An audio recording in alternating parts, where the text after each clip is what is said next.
Hello friends, welcome to my channel. तो चलिए आज देखते हैं पॉलिटिकल साइंस का क्यूज 10 क्वेश्चन।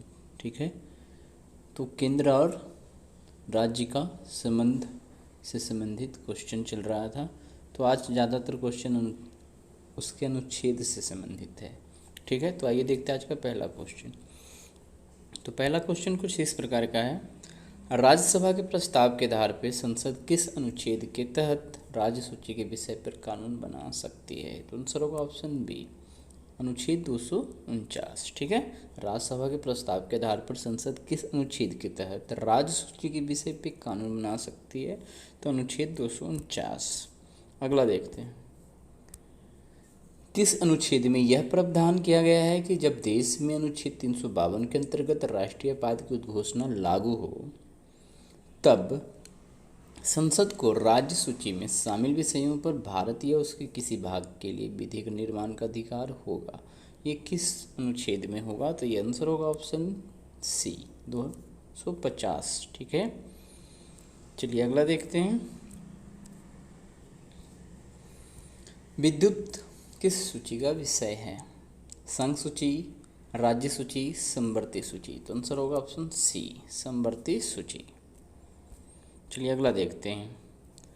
किस अनुच्छेद में यह प्रावधान किया गया है कि जब आपात की उद्घोषणा के कारण राज्य सूची के किसी विषय पर संसद द्वारा निर्मित विधि लागू हो तो उस समय राज्य विधानमंडल को भी उस विषय पर विधि बनाने का अधिकार होगा? ध्यान से देखना है फिर से।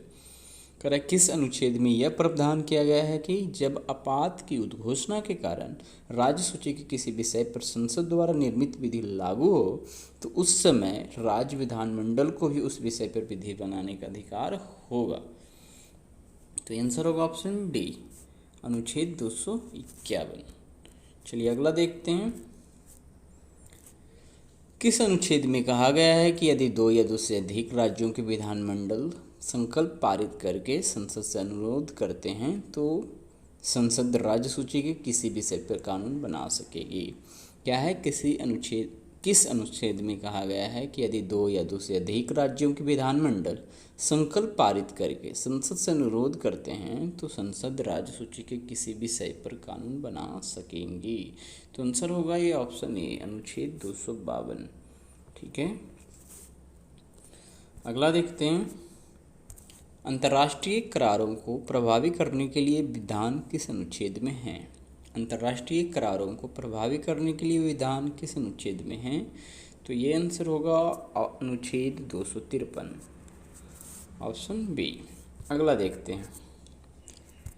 किस अनुच्छेद में यह स्पष्ट किया गया है कि राष्ट्रपति शासन के दौरान राज्य के विधानमंडल की शक्तियाँ संसद द्वारा या संसद के प्राधिकार के अधीन प्रयोग की जाएंगी? अनुच्छेद 356, अनुच्छेद 357, अनुच्छेद 358 या अनुच्छेद 359? तो आंसर होगा ऑप्शन बी, अनुच्छेद 357। ठीक है, किस अनुच्छेद में यह स्पष्ट किया गया है कि राष्ट्रपति शासन के दौरान राज्य के विधानमंडल की शक्तियां संसद द्वारा या संसद के प्राधिकार के अधीन प्रयोग की जाएगी? तो अनुच्छेद 357। अगला देखते हैं। करेक्ट, किस अनुच्छेद के अनुसार राज्य की कार्यपालिका शक्ति का प्रयोग इस प्रकार किया जाएगा? किस अनुच्छेद के अनुसार राज्य की कार्यपालिका शक्ति का प्रयोग इस प्रकार किया जाएगा जिससे संसद द्वारा बनाई गई विधियों का अनुपालन सुनिश्चित हो सके? तो ये आपका आंसर होगा ऑप्शन सी, अनुच्छेद 256 में ऐसा वर्णन है। चलिए अगला देखते हैं। दो क्वेश्चन करंट अफेयर से रिलेटेड है। तो दो क्वेश्चन क्या है, ये है कि निम्नलिखित कथनों पर विचार कीजिए। एक राष्ट्र एक चुनाव समिति का नेतृत्व पूर्व राष्ट्रपति रामनाथ कोविंद करेंगे। तो पहला कथन सही है। दूसरा है कि समिति में गृह मंत्री अमित शाह एवं वित्त आयोग के पूर्व अध्यक्ष NK सिंह, लोकसभा के पूर्व महासचिव सुभाष सी कश्यप शामिल हैं।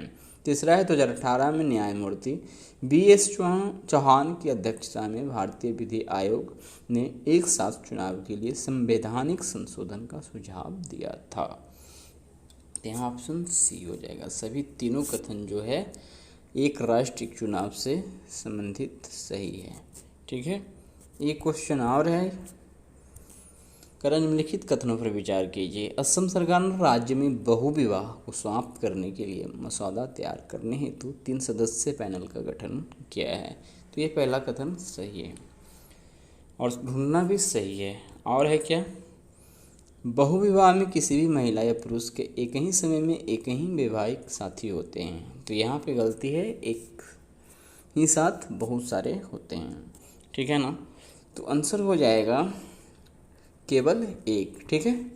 तो इस प्रकार से आज हमने क्या है 10 क्वेश्चन जो है देख लिया, ठीक है। तो मिलते हैं अगले दिन ज्योग्राफी क्वेश्चन के साथ, तब तक हमारे चैनल पर बने रहे, वीडियो देखते रहें। धन्यवाद।